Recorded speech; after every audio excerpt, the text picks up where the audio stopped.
Hello everybody and welcome back to our lecture series. I am Ted, your host, and for this lecture we are going to be covering the sixth part of our lecture series, our look at World War II. And before we begin our lecture proper, I would just like to do a customary recap and just touch bases on what we discussed in our last lecture. So in our last lecture, we looked at the United States actually making strong military moves in Europe, in the European phase of the war.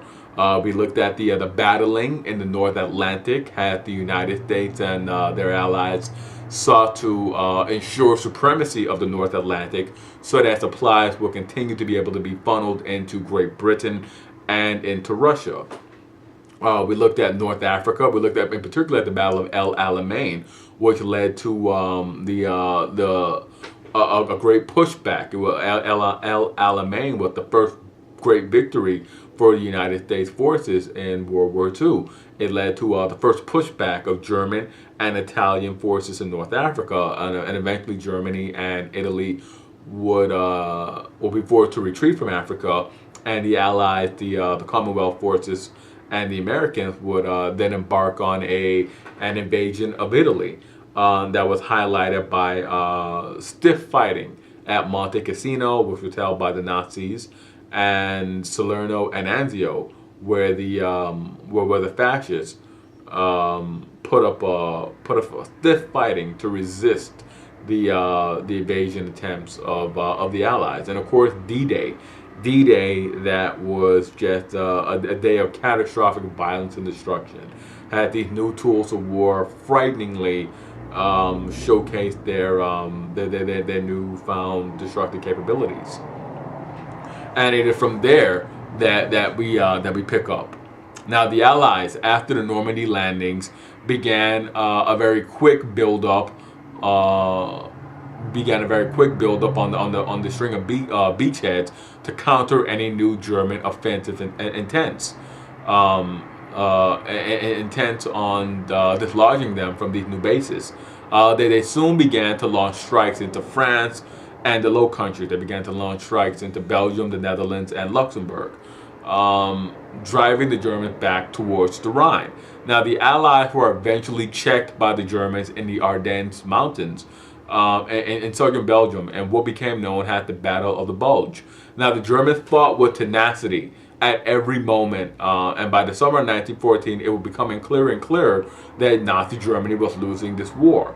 That being said, the personal loyalty that Adolf Hitler commanded could not be underestimated. Even as things were going downhill, the general population still held on to his speeches. The German army continued to fight tooth and nail, making every victory a costly and possibly as costly as possible for these Allied armies. Half the Battle of the Bulge was raging. Hitler decided to gather troops of the German gathered personal groups of German soldiers who spoke English for an experiment. He dressed them up in U.S. Army uniforms and sent them through the lines and captured jeeps, had living Trojan horses. Now, the intention was to have the soldiers enter Allied camps and sow misinformation. Many succeeded in their mission and confused the Allies on what was happening, on what the Germans were doing. Those who were captured proved unreliable for the Americans, had they had been misled by their own commanders regarding German unit strengths and movements. This led to panic in the Allied ranks and uneasy encounters between groups in the field, had they began to question each other at checkpoints, slyly questioning each other to encounter each other they encountered regarding American life, such as cities, naming important cities, naming sports teams or sports figures, and of course movies and movie stars. Now, the Battle of the Bulge was a hard fight that took place in freezing winter conditions, with the United States losing around 19,000 troops in action and 15,000 taken captive. The Germans could not maintain their efforts to stall the Allies, especially after the weather began to turn. As winter turned into spring, the Germans' advantage began to slip away. Now, while the Americans and the British were moving east, the Russians were moving west, having finally broken the Germans in Eastern Europe, retaking parts of Russia they had lost, along with large portions of the Ukraine and Poland. Now, before the war ended, Roosevelt, Churchill, and Stalin met at Yalta in the Crimea to discuss the post-war settlement.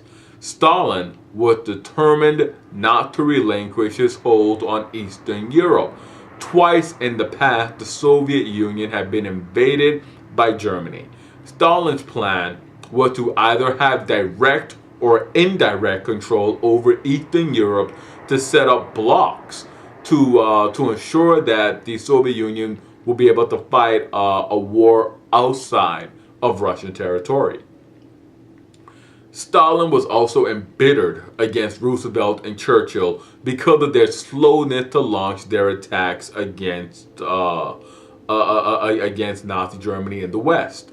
Hitler committed suicide in a Berlin underground stronghold as the Allied armies were closing in. Really, as the Russians were closing in, he committed suicide.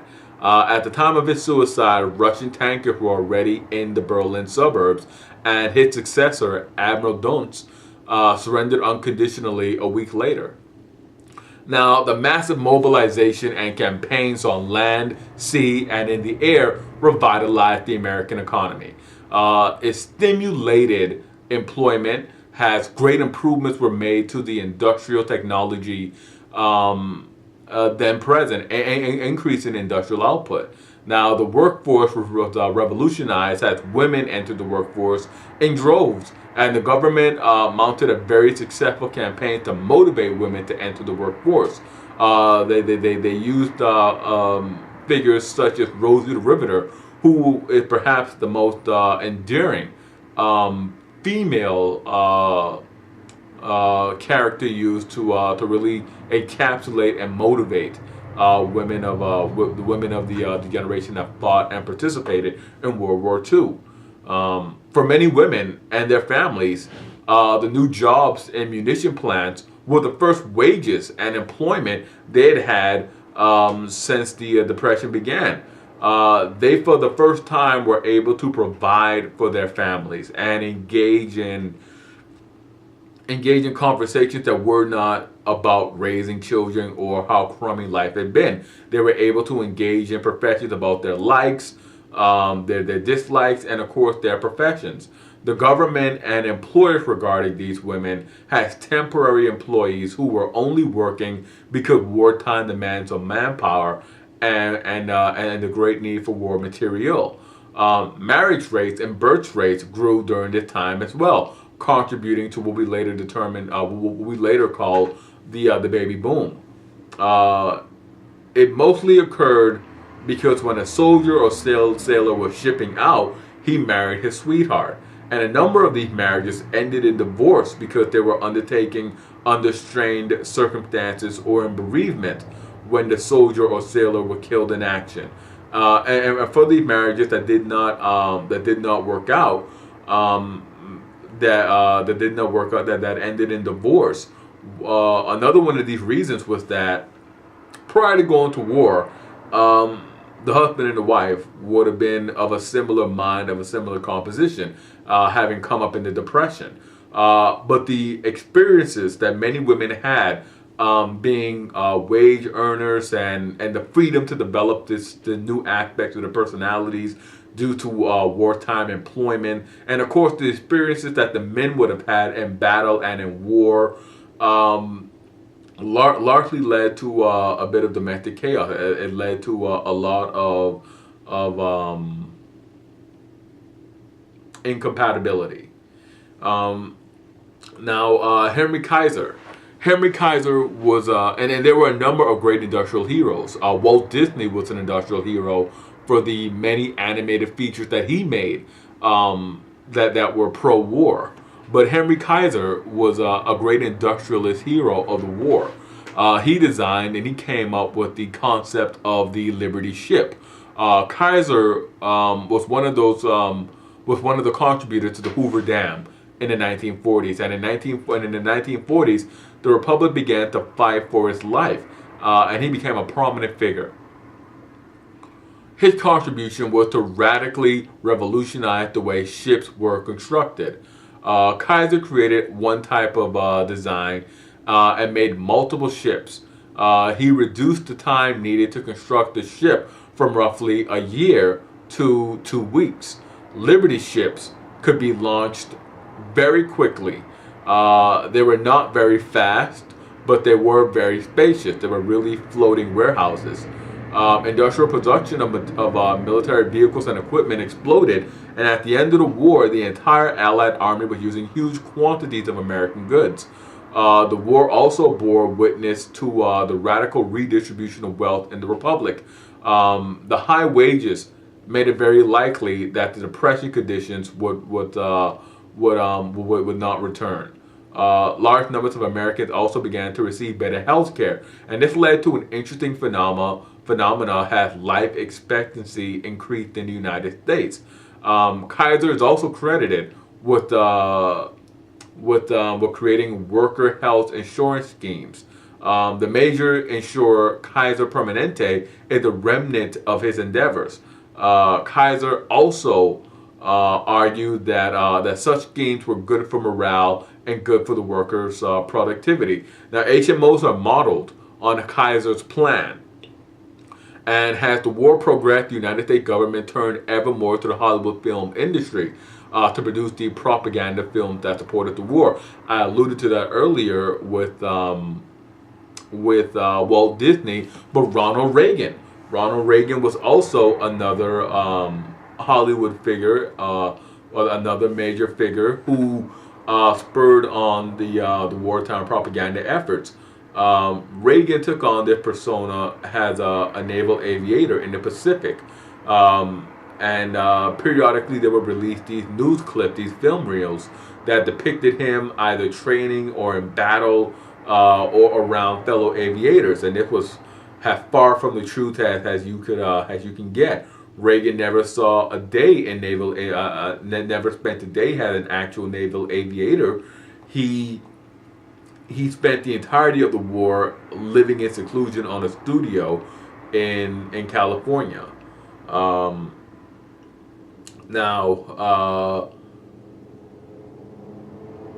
in our last couple lectures, we focused on the European theater of war, of World War II, and the Allied victory over the fascist governments in Italy and Nazi Germany. In this lecture, we're going to go back to the Pacific theater, and we're going to pick up following the bombing of Pearl Harbor and the Japanese conquest of the Philippines.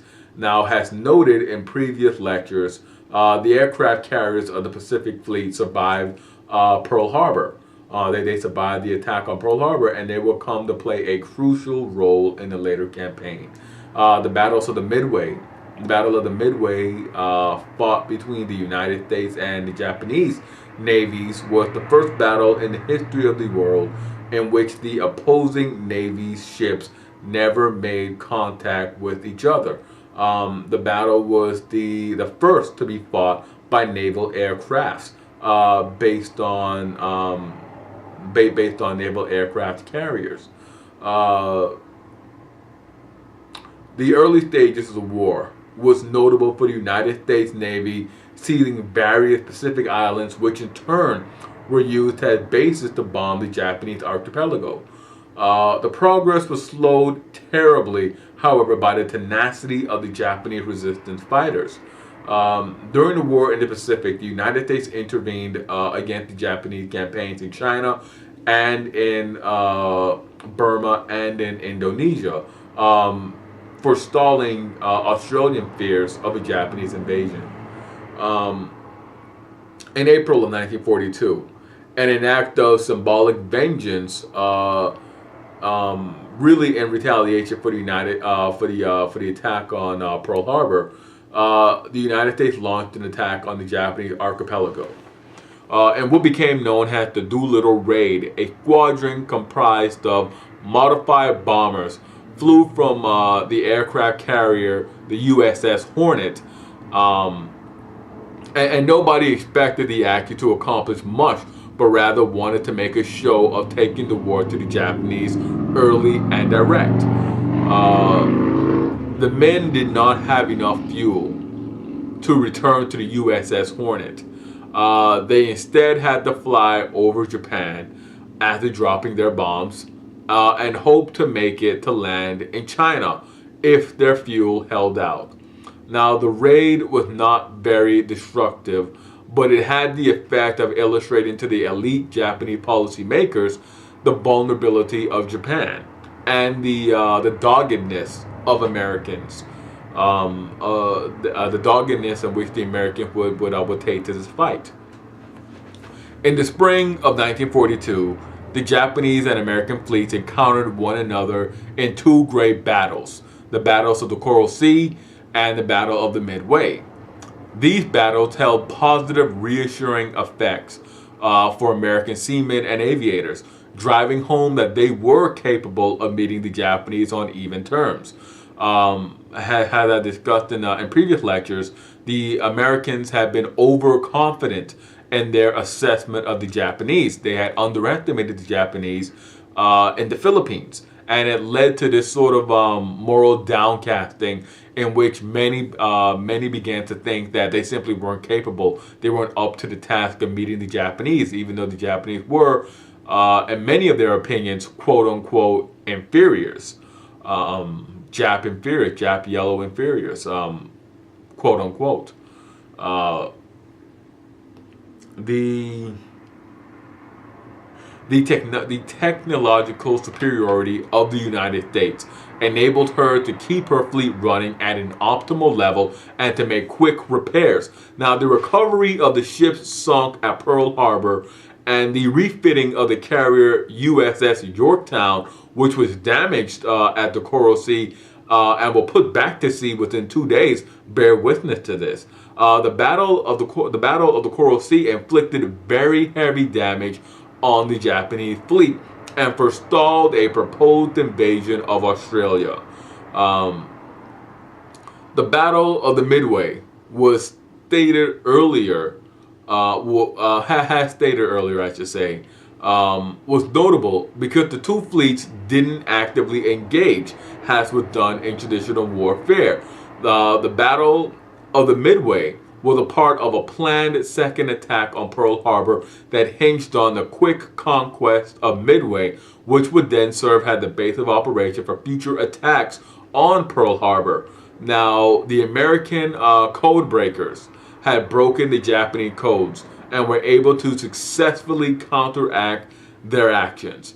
The battle was also notable for the great success the United States had in the space of 5 minutes.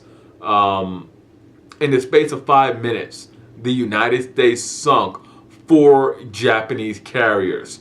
The good fortune of the United States fleet was that the Japanese decks were covered with planes that had just returned from flying one mission. Fuel hoses, bombs, and men were scuttling about. When the United States attacked that clutter, it created an inferno. It created an inferno that decisively ruined the Japanese prospects in the battle.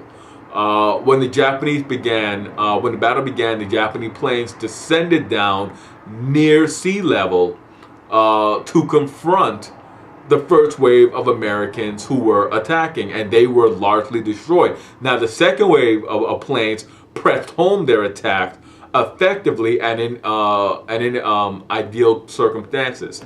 And with that, we shall break with our lecture, and we shall come back to continue on with our examination of the war in the Pacific. And as always, I'm Ted. Hit like, subscribe, and comment. Let me know what you thought about this lecture. The Pacific is always sort of a main draw for World War II history buffs. There's so much going on, so much action, in a real fair, even fight between the two. And like as I said, hit like, subscribe, comment. Let me know particularly what you think about this lecture and what you think about the battle in the Pacific. I'm Ted, and I'll see you guys next time.